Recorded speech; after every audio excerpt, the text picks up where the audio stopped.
nazala ma'akuli ayatin minha thamanuna ma'akan. Ketika turun surat Al-Baqarah itu setiap ayatnya yang membawa itu 80 malaikat. Jadi Jibril menurunkan ke Nabi Muhammad SAW itu diantar diiring oleh 80 malaikat. Thamanuna malaikat. Itu surat Al-Baqarah. Jadi ada 80 malaikat. Itu setiap ayatnya. Wastukhrijat Allahu la ilaha illa huwal hayyul qayyum min tahtil 'arsy. Kemudian ayat yang berbunyi Allahu la ilaha illa huwal hayyul qayyum atau yang terkenal dengan sebutan ayat kursi itu dikeluarkan dari atas. Itu keluar dari atas. Diiring 80 malaikat. Kemudian ayat yang berbunyi Allahu la ilaha illa huwal hayyul qayyum itu keluar dari atas. Famusilat biha atau famusilat di surat Al-Baqarah. Kemudian disambungkan dengan surat Al-Baqarah. Ayat kursinya tadi disambungkan dengan surat Al-Baqarah. Nyambung terus. Itu keutamaannya seperti itu. Surat Al-Baqarah. Bahwa surat Al-Baqarah adalah merupakan puncak daripada Al-Quran. Pada saat diturunkan setiap ayatnya bersama dengan 80.000 malaikat. Dan ayat kursinya, sebagian ayat yang ada di dalam surat Al-Baqarah itu adalah dikeluarkan dari ars, dikeluarkan dari ars, kemudian disambungkan kepada surat Al-Baqarah. Dalam riwayat yang lain,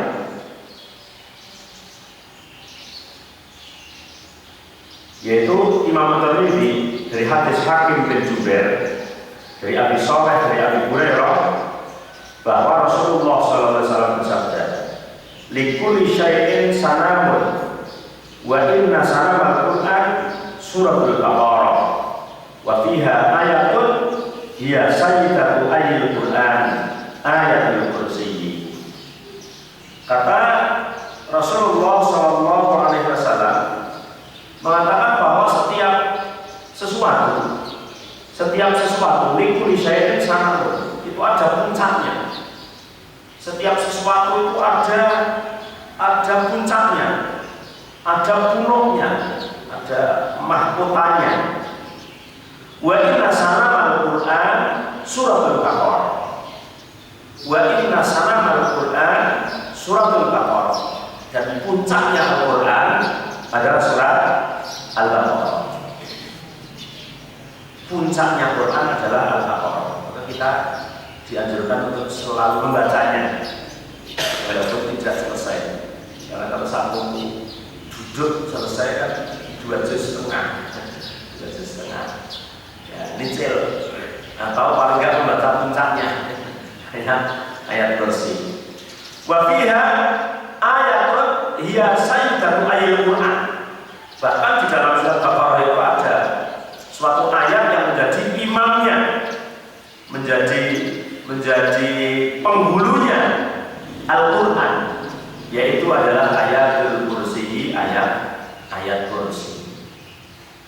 Jadi surat Baqarah menjadi puncaknya Quran, dan di dalam surat Al-Baqarah itu ada ayat kursi yang menjadi penghulunya Al-Quran, menjadi pemimpinnya Al-Quran, yaitu ayat kursi. Sehingga Rasulullah Shallallahu Alaihi Wasallam dalam Musnad Imam Ahmad disahihkan, diriwayatkan oleh Imam Muslim juga, Imam Tirmidzi, bersumber dari Abu Hurairah radhiyallahu anhu bahwa Rasulullah Shallallahu Alaihi Wasallam bersabda, "La taj'alu buyutakum kuburan, fa innal baita alladhi taqra'u fihi suratul Baqarah la yadkhulu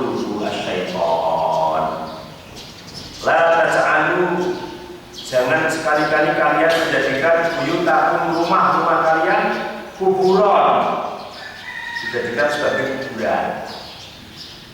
Jangan kalian jadikan rumah-rumah kalian seperti kuburan. Itu dilarang oleh Rasulullah SAW. Maksudnya rumah yang dijadikan kuburan bukan kemudian mayat-mayatnya itu dikubur di rumah-rumah dengan. Tidak. Maksudnya adalah rumah kalian tidak pernah digunakan membaca Al-Quran, malah di sini nyanyi, itu jadi kuburan, di rumah setan. Di sini musik, ya. Sekarang kan tidak, yang TV itu di dalamnya macam-macam. Ada yang hak, ada yang batil. Kalau nggak hati-hati, nanti yang keluar yang batil-batil. Zaman dulu orang maksiat itu harus pergi jauh, ya. Kalau di kampung saya itu jalannya jelek kan, mau maksiat harus simpang 5, itu kan jauh, bercong-bercong. Jadi kalau saya males ya orang itu maksiat. Apa ya? Malas itu maksiat. Dan saat ini maksiat itu bisa di kamarnya sendiri. Masya Allah. Melihat apa saja sudah bisa dari kamarnya sendiri. Nah itu kan. Kalau dulu zaman dulu yang namanya apa itu, zaman Orde Baru ada Polkas, ada SDLB,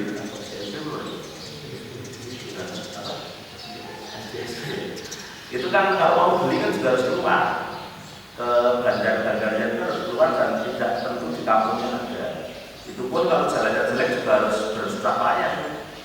Nah sekarang bisa di kamar. Ya orang yang punya HP itu banyak iklan-iklan penting, Oppo, Rek, pasti Oppo, keluar ini nanti akan ada dia itu kan sama dengan itu. Wah itu sekarang itu maksiat sudah dipermudah, ya. Walaupun juga ibadah ya sudah mudah, tapi tinggal kita mau menggunakan yang mana. Jangan jadikan rumahmu sebagai kuburan, kata Rasulullah SAW. Artinya jangan rumah itu tidak digunakan untuk hal yang hak, membaca Al-Quran atau sholat sunnah. Sehingga hadis berikutnya Rasulullah mengatakan fa'innal baita alladzi taqra'u fihi suratul Baqarah la yadkhuluhu asyaiton.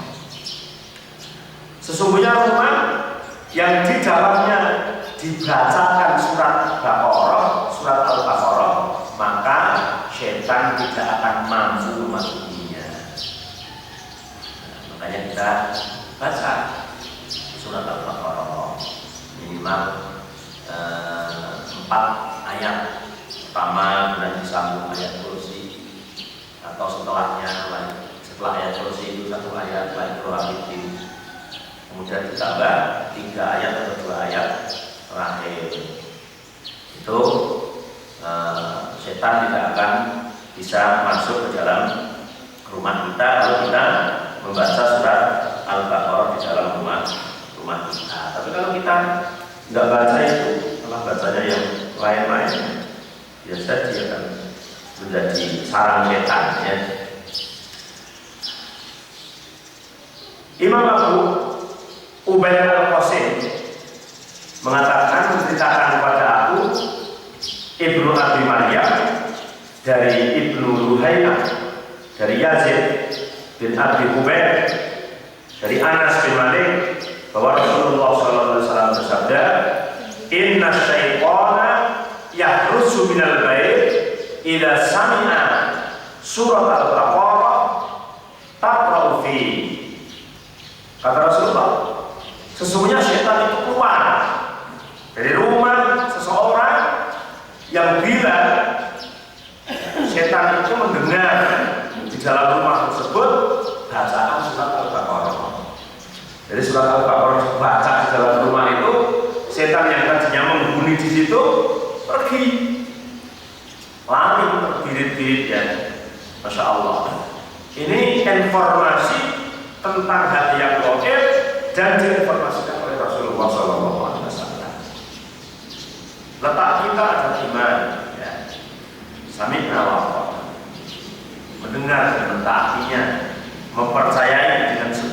tinggi.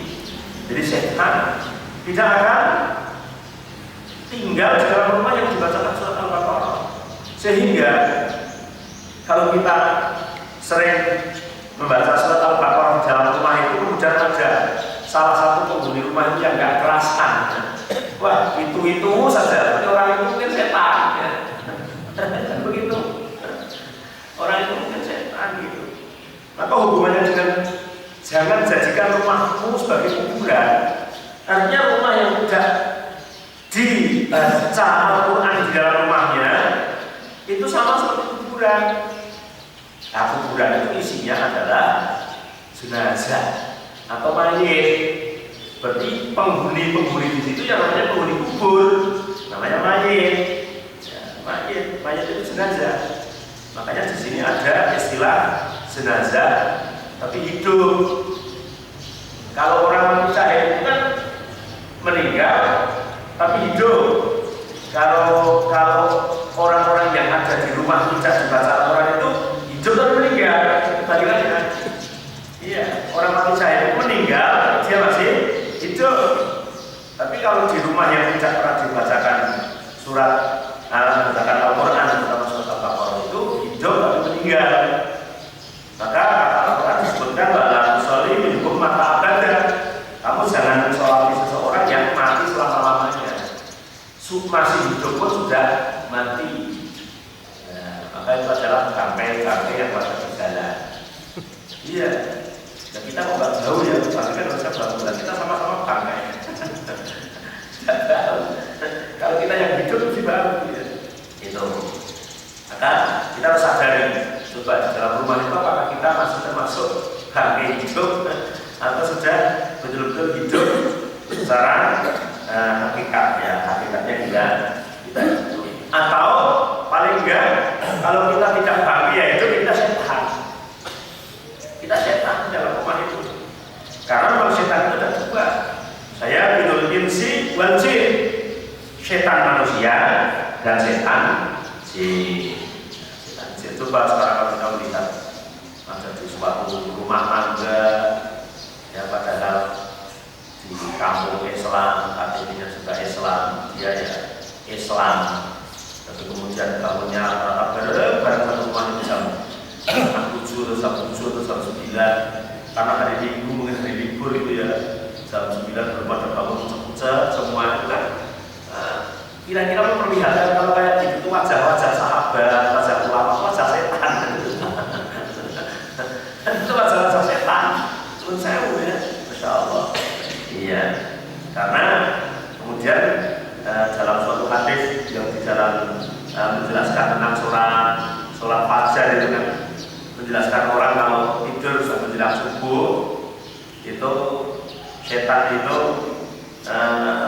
duduk di sebelah kepala kita kemudian mengikat leher kita dengan 3 ikatan sambil mengatakan malam masih panjang, nggak usah bangun, alaika lailun tawilun, kamu masih punya waktu yang panjang, nggak usah bangunnya nanti aja, itu ada jauh sana ya, sini belum, akhirnya kan tidur lagi ya. Terus di situ ada apa namanya solusi dari Rasulullah, kalau kamu ingin ikatan setan itu lepas, bangun, kamu apa namanya zikir alhamdulillahilladzi ahyana ba'dama amatana wa ilaihi nusyur. Ya, maka ikatan setan lepas satu. Setelah itu pergilah kamu ke tempat wudu untuk wudu, maka lepaslah ikatan setan 2. Kemudian mengambillah tempat sholat untuk melakukan sholat qobliyah subuh, maka lepaslah 3 ikatan setan itu. Dan setan akhirnya lari sambil menangis sehingga orang tersebut menjadi terengginas pagi-paginya, sehat, segar, enak begitu. Dan ini ternyata diamalkan oleh orang non-muslim. Konsep bangun pagi itu, walaupun non-muslim itu ya tidak pakai doa dan tidak pakai sholat ya, tapi bangun paginya itu kan ada orang dari Rusia ini yang menulis konsep bangun pagi, sehingga dia menyimpulkan negara yang akan menjadi negara adikuasa menggantikan Amerika Serikat, superpower adalah Indonesia, karena dengan jumlah umat Islam yang paling banyak di dunia ini. Tapi dengan catatan jamaah subuhnya sudah menyamai jamaah Jumatnya. Ini kapan nih kata? Jamaah subuhnya sama dengan jamaah Jumatnya. Jadi kalau kita mau mengalahkan dunia itu gampang. Ayo jamaah subuh ya seperti jamaah Jumat. Tapi mayoritas umat Islam yang ada di jamaah subuh itu kan males. Males. Makanya kadang-kadang kita apalagi kita mau umpamanya ada dari pemerintah ajakan perang, yuk perang. Sekarang Islam dengan Nasrani atau Indonesia dengan Maran itu perang. Ayo berangkat ini sudah resmi. Belum tentu kita itu terus mangkat bahwa senjatanya sih gawarin, bendo. Kan belum tentu kan. Mesti orang lain, mesti anak-anak mesti cilik-cilik ya, mesti orang yang ngono. Mesti bojoku mesti nom, mesti ayu, mesti ngono ta. Saya ini duit mesti akeh mesti kayak gitu. Kok bisa? Bisa. Buktinya coba dimulai dengan jamaah subuh itu orang sing mesti kemudian si anggap kan begitu. Padahal jamaah subuh itu tidak berpeluang mati. Kalau jihad kan berpeluang mati, mesti awal-awal. Mesti awal-awal. Wong jamaah subuh yang tidak berpeluang mati mesti awal-awal. Nah, semangat kita harus diukur seperti itu. Begitu juga tentang masalah keutamaan umpamanya. Ada sebuah hadis yang menceritakan bahwa sholat di Masjidil Haram itu pahalanya sama dengan 100.000 sholat di masjid-masjid yang lain kecuali Masjid Nabawi dan Masjidil Aqsa. Kemudian ada yang mengatakan saya ingin sekali sholat di Masjidil Haram. Pokoknya kalau saya bisa punya rezeki, bisa umroh atau bisa haji, udah waktu saya habiskan di masjid sholat terus karena pahalanya begitu banyak. Nggak bisa janji kok kayak gini, nggak bisa. Panjenengan harus mulai belajar dari di rumah. Coba di rumah itu panjenengan sholat sendiri di rumah itu 1, sholat di masjid itu 27. Pilih yang mana? Gitu. Ternyata banyak pilih yang 1 kan gitu ya. Banyak pilih yang 1. Masalahnya apa? Kalau dikatakan begini mungkin dia nggak terima gitu ya. Nah, kerja di situ bayarannya 1.000. Kerja di situ bayarannya 27.000. Padahal kangelannya podo. Kok pilih cuma yang 1.000 saja sini ini tuh. Begitu. Tapi kan nggak sadar seperti itu ya. Nah, Masya Allah. Nah itu mungkin karena di dalam hati kita masih dipenuhi oleh setan-setan tadi. Maka mulailah di rumah kita dibacalah surat Al-Baqarah, dibacakan Al-Quran, dibuanglah hal-hal yang berpeluang setan itu untuk kerasan di dalam situ. Di antaranya ada gambar-gambar makhluk hidup. Dengan kadang-kadang punya guru yang sangat disegani, yang sangat hormati. Nah, kemudian lukisannya masih ditempel. Kalau sholat sunat di rumah lihat gurunya gambarnya di situ, jenggotnya panjang, serbannya rasanya kusuk, salah gitu ya. Kusuknya dari setan. Karena gambar-gambar yang nyala itu setan tidak akan malaikat tidak akan masuk. Justru yang kerasa di situ adalah setan. Kemudian di dalam rumah itu banyak musik-musik, nyanyian. Kalau dulu yang namanya musik itu kan membaik kamar untuk dorong, enggak namanya apa gitar, ada ini. Sekarang kan cukup di segini kan sudah lengkap ya, musik plus biduannya kan ada di sini kan. Ya, jadi sekarang peluangnya Masya Allah seperti itu harus kita hindari.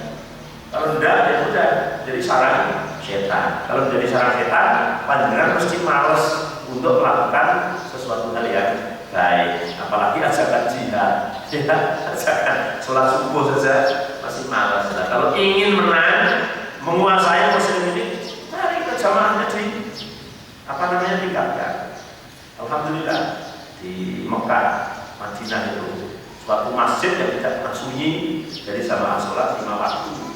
Saya pernah coba mau cium Hajar Aswad.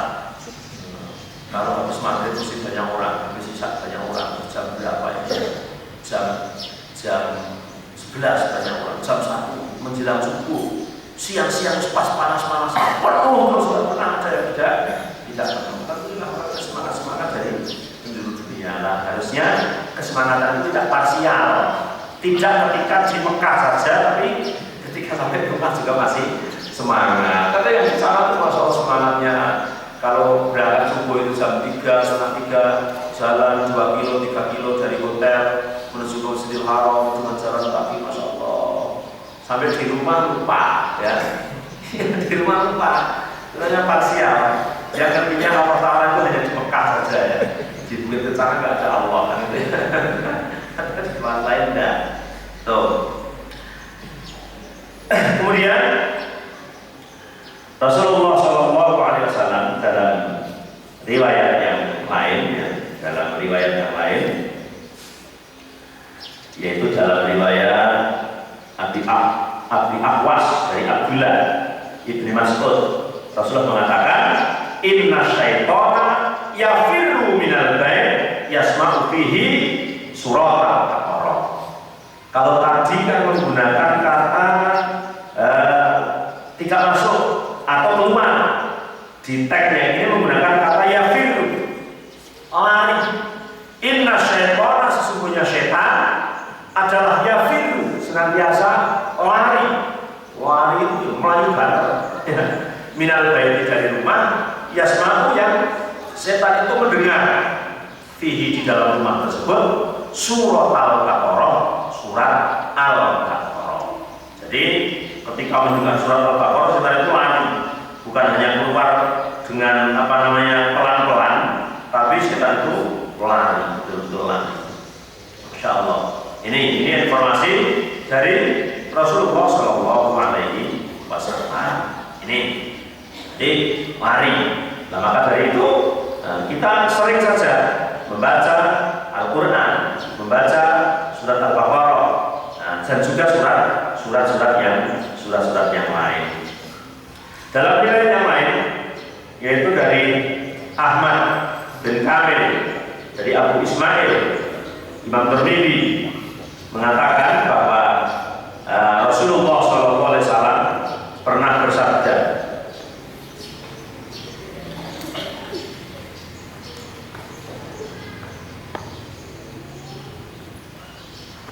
Rasulullah SAW bersabda dalam hadis ini, ya, masih tentang keutamaan tentang keutamaan surat Al-Baqarah. Itu Rasulullah SAW mengatakan, mamin baitin taqra'u fihi suratul Baqarah illa kharaja minhu asyaitan wala udirad. Ya. Sesungguhnya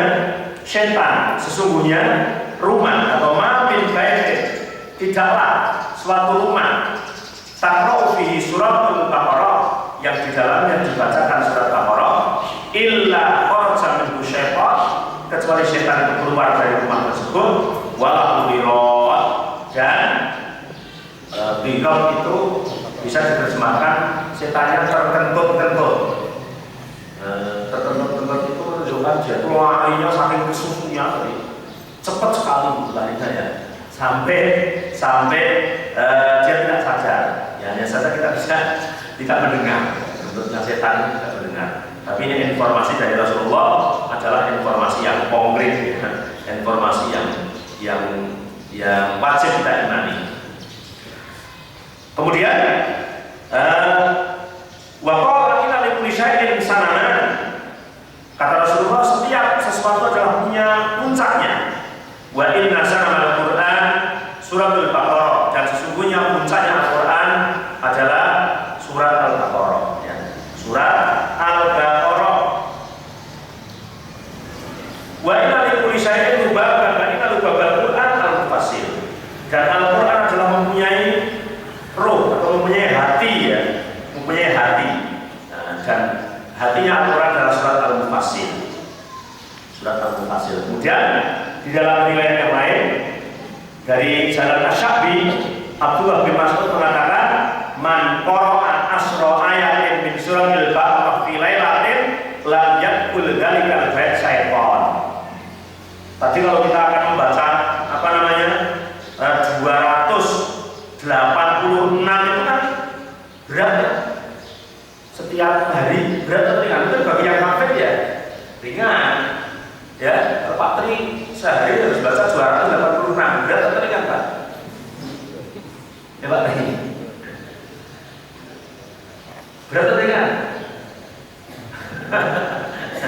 Jujur aja, berat ya bilang berat. Karena 2 juz setengah. Tapi kalau sudah membiasakan mungkin ringan. Akan tetapi Rasulullah mengatakan gak usah semua. Tiap hari itu baca saja 10 ayat. Nah, 286 dengan 10. Berat yang mana Pak tadi? Berat yang 286. Maka gantinya baca 10 ayat. Tapi ditentukan 10 ayat itu kata Rasulullah arba'un min awwaliha.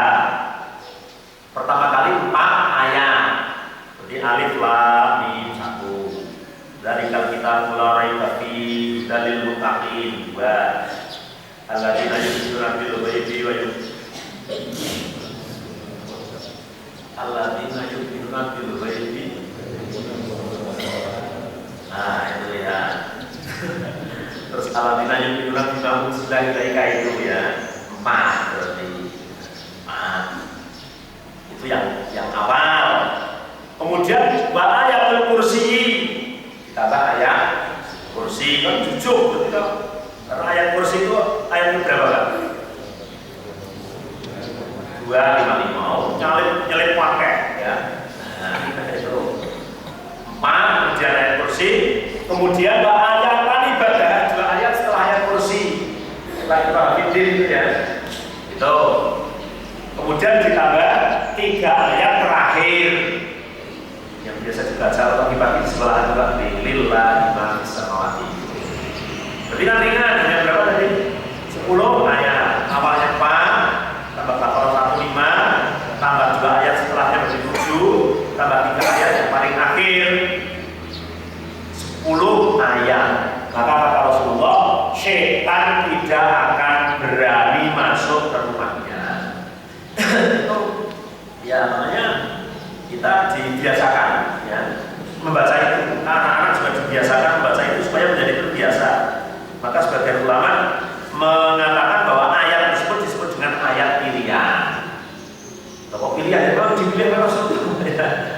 Rasulullah memilihkan, maka disebut ayat pilihan. Ada surat pilihan, ada ayat pilihan. Ya, yang paling baik itu semuanya dibaca. Tapi ketika tidak bisa membaca semuanya yang menjadi rutinitas itu, bisa mengambil ayat pilihan atau surat pilihan.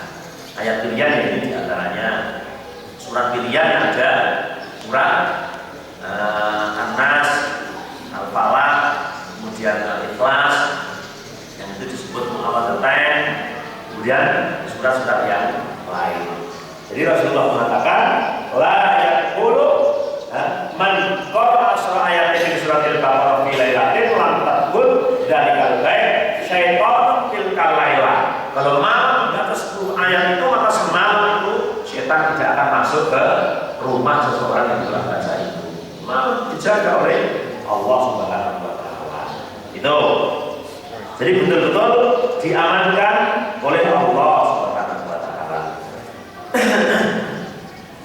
Kemudian dari riwayat lain, wa fi riwayatin lam yukirru bihi wa la ahluhu yauma idzin syaitan.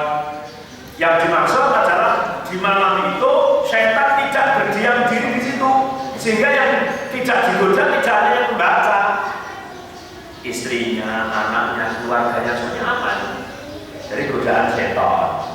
Jadi lam yukirru bihi wa la ahluhu yauma idzin syaitan. Itu tidak ada di situ. Bahkan dalam riwayat lain sampai Rasulullah mengatakan wala yaqra'u 'alal majnun ila afa. Orang yang gila saja dibacakan ayat 10 ayat surat Baqarah itu maka akan sembuh dari gila. Itu yang mengatakan Rasulullah. Nah, kalau sekarang kita ada orang gila kita bacakan belum sembuh, mungkin kalau belum ikhlas bacanya ya. Bukan hadisnya yang salah, kita bacanya belum ikhlas, belum fasih, belum musuh, kan begitu. Bacakan lagi. Jadi kalau ada orang gila itu bacakan 10 ayat surat Baqarah itu 4 ayat, 2 ayat setelah ayat kursi dan 3 ayat paling akhir. Maka kata Rasulullah illa faqo, kecuali orang gila itu sembuh dari gilanya. Benar dalam riwayat lain Rasulullah juga bersabda, inna li kulli syai'in sanaman wa inna sanamal Qur'an al-Baqarah wa inna man qara'a fi baitihi lailan lam yadkhul asyaitan salasa layalin wa man qara'a fi baitihi naharan lam yadkhul asyaitan salasa ayamin. Masyaallah. Ini sesungguhnya segala sesuatu itu mempunyai pulau atau mempunyai puncak. Wa inna sanamal Qur'an al-Baqarah, dan puncaknya Quran adalah Baqarah. Barang siapa yang membaca di rumahnya malam, maka setan tidak akan masuk ke rumah itu 3 malam. Jadi dengan tadi malam minggu bacanya malam minggu, malam Senin, malam Selasa, setan bebas tidak masuk ke rumahnya. Ya. Dan barang siapa yang membaca di siang hari, maka setan tidak akan masuk selama 3 hari. Siang ini kita baca ya, Ahad, Senin, Selasa, setan bebas tidak masuk ke rumah orang yang telah membaca surat Al-Baqarah. Dibaca dengan fasih, dibaca dengan khusyuk, dibaca dengan merenungi maknanya, kejadiannya, insya Allah yang lebih. Maka tepat sekali ketika masjid kemudian juga ada di samping pembelajaran tafsir ada pembelajaran bahasa Al-Quran yang di sini masih saya saja. Nah, yang kuat itu nggak kaset. Jangan pernah bilang kalau belajar itu kaset. Kaset itu ada bahasa terlambat. Wes aku semua kok tak rasa baik, oke baik. Jangan belajar. Karena orang yang belajar baca Quran itu kata Rasulullah, kalau orang yang sudah lancar, membacanya lancar, fasih, maka dia ma'al kirami safaril garoro, bersama dengan malaikat yang kencang-kencang terbangnya, jadi segera langsung disebut ke surga. Tapi orang yang tak tahu, yang terbata-bata dalam membaca Al-Quran, falahu ajroni, menyatakan Rasulullah mendapat 2 pahala membacanya dan pahala kesulitannya. Lalu sudah tua belajar Al-Quran kan sulit ya. Nah, sulit sekali suruh mengucapkan huruf do. Tapi itu pahala bisa asalkan tetap masih mau belajar ya. Ketika sudah bisa ujian Masya Allah, faedahnya satu-satunya ucapan, satu-satunya ungkapan, bacaan yang dibaca mendapat pahala tanpa mengetahui maknanya hanya Al-Quran. Yang lain tidak ada. Ya apalagi Quran. Iya. Wong hadis saja itu dibaca saja tanpa dipelajari hanya baca itu tidak dapat pahala. Dapat pahalanya dikaji, dipelajari. Kalau yang disuruh untuk ibadah itu hanya membaca, itu hanya Al-Quran. Maka sehingga Rasulullah mengatakan khairukum man ta'allama al-Qur'an wa 'allama. Sebaik-baik kalian adalah orang yang belajar Al-Quran, kemudian setelah bisa kemudian mengajari yang lain. Belajar sendiri kemudian mengajari yang lain. Makanya kata Rasulullah SAW dalam riwayat selanjutnya, dalam hadis yang selanjutnya Rasulullah SAW bersabda tentang masalah Al-Quran ya, tentang masalah Al-Quran. Rasulullah mengatakan belajarlah Al-Quran, pelajarilah Al-Quran, karena sesungguhnya berupa Al-Quran bagi orang yang mempelajarinya dan membacanya dan mengamalkannya seperti sebuah wadah yang penuh minyak kasturi ya, penuh minyak kasturi, yakni bau wanginya menyebar ke setiap tempat. Dan perubahan orang yang mempelajarinya lalu dia tidur sedang Al-Quran telah dihafalnya seperti wadah minyak kasturi yang tertutup, di dalamnya terdapat minyak kasturi tapi tidak menyebar ke mana-mana ya. Jadi kalau yang membaca itu kayak minyak yang disebar-sebarkan, tapi kalau yang tidak dibaca berarti seperti minyak kasturi di dalam wadah yang tertutup rapat sehingga baunya tidak menyebar ke mana-mana. Ya, yang akan datang insya Allah mawaroda fi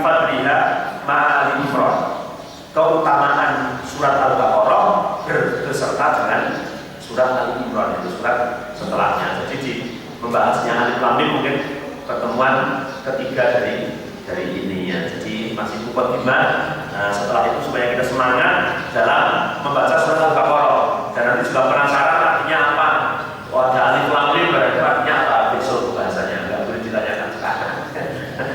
Belum sampai pembahasannya. Ya sekian.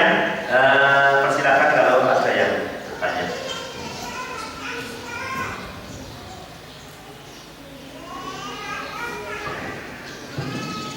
Assalamualaikum warahmatullahi wabarakatuh.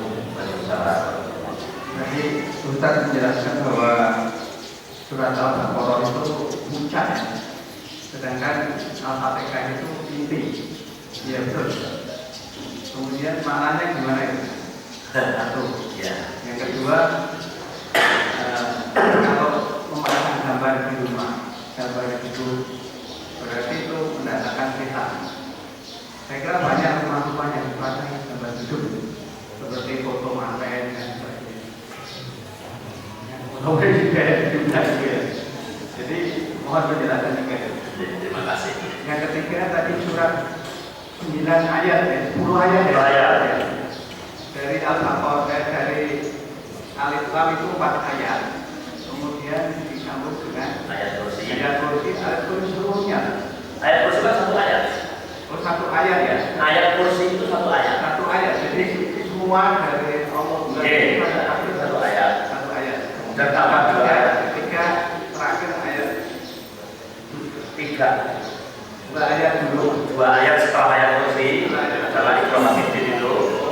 Ya, kemudian 3 ayat terakhir dari lillahi yang itu hanya menegaskan saja. Terima kasih. Assalamualaikum warahmatullahi wabarakatuh. Kalau Rasulullah mengatakan bahwa Fatihah umul kita,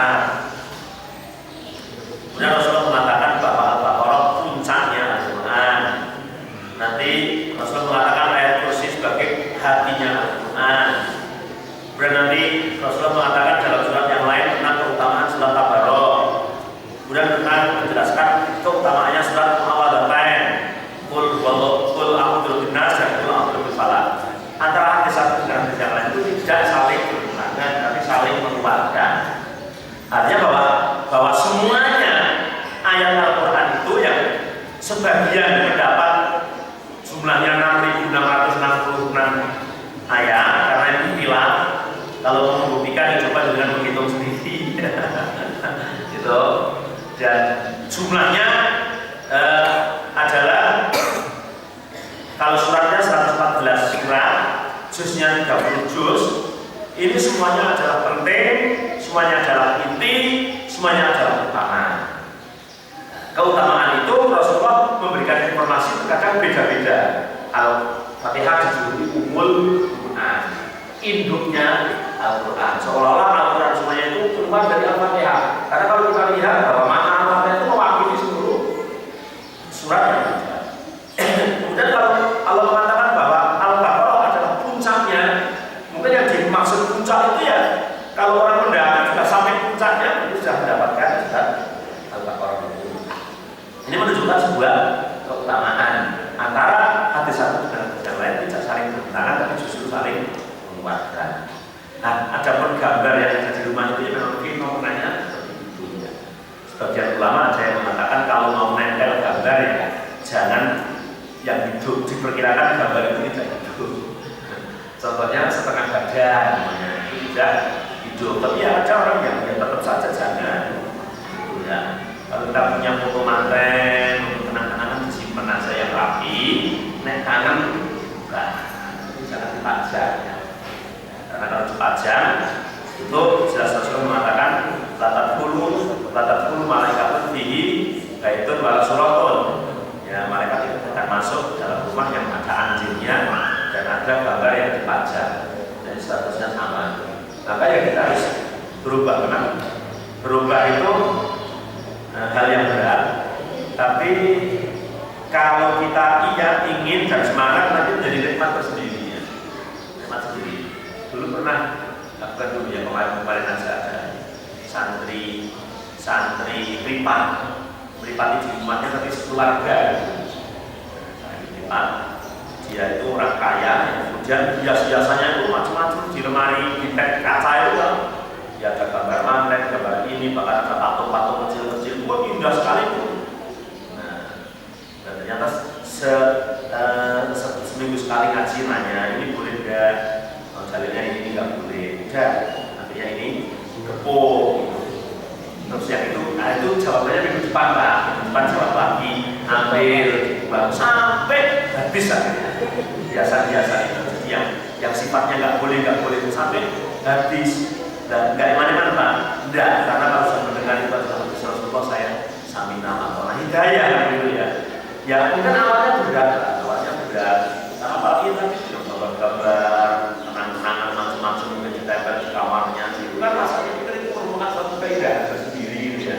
Tapi kalau kita bisa melihat nasihatnya Rasulullah seperti itu ya, maka ya kita lebih mendekatkan kepada apa yang disampaikan oleh Rasulullah Shallallahu Alaihi Wasallam. Jadi ya dari sedikit demi sedikit lah. Karena semua larangan itu belum tentu bisa sudah ditinggalkan oleh banyak orang.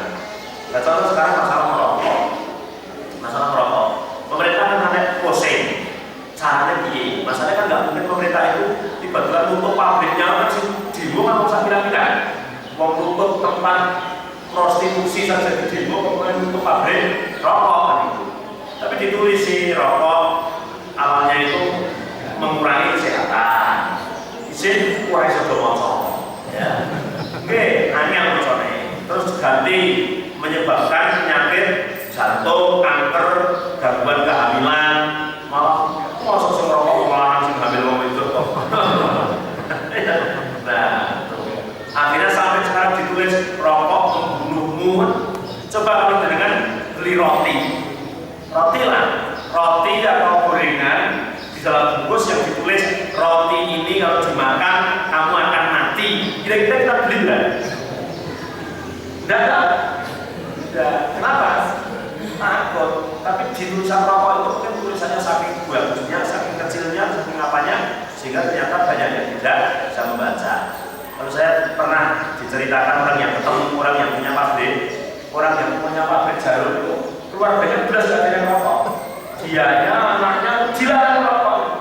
Nah, ketika ditanya oleh teman itu kenapa kamu itu punya pabrik rokok, padahal upah kamu itu hasil dari rokok, kok keluarga nggak boleh merokok? Saya kan tahu kalau merokok itu mengganggu kesehatan. Mana mungkin keluarga saya supaya nggak sehat, saya uang banyak dalam keadaan keluarga nggak sehat kan susah gitu. Jadi saya uang banyak itu untuk mensejahterakan keluarga. Dari keluarga saya larang untuk mengkonsumsi sesuatu yang menjadikan tidak sehat, terutama adalah rokok. Berarti kamu kan telah menyakiti banyak orang. Barang yang tidak sehat dijual di umum. Ya enggak, saya kan sudah memberikan tulisan bahwa rokok itu membunuh. Nah makanya orang yang beli itu khusus orang yang buta huruf saja.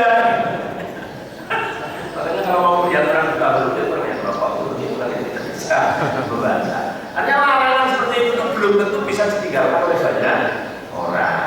Kita harus dari sedikit demi sedikit, insya Allah.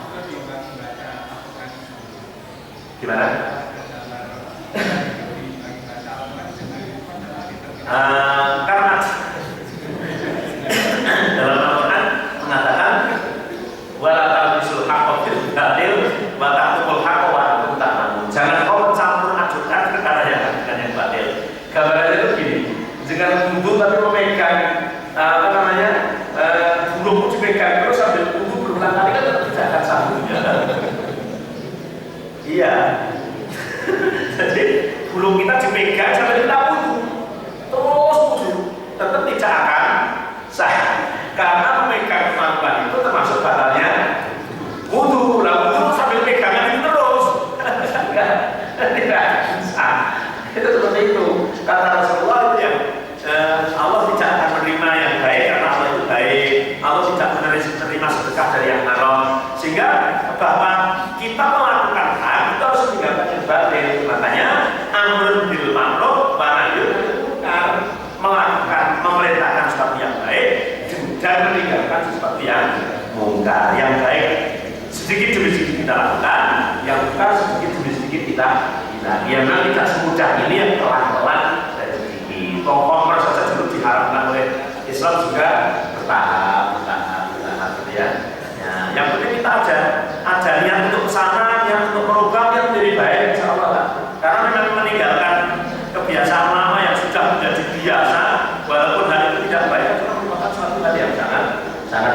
Tapi ada usaha sana benar. Kalau ada usaha, insya Allah usaha itu ya dinilai mahal oleh Allah Subhanahu wa Ta'ala. Begitu Pak. Sudah jam 6? Ada lagi?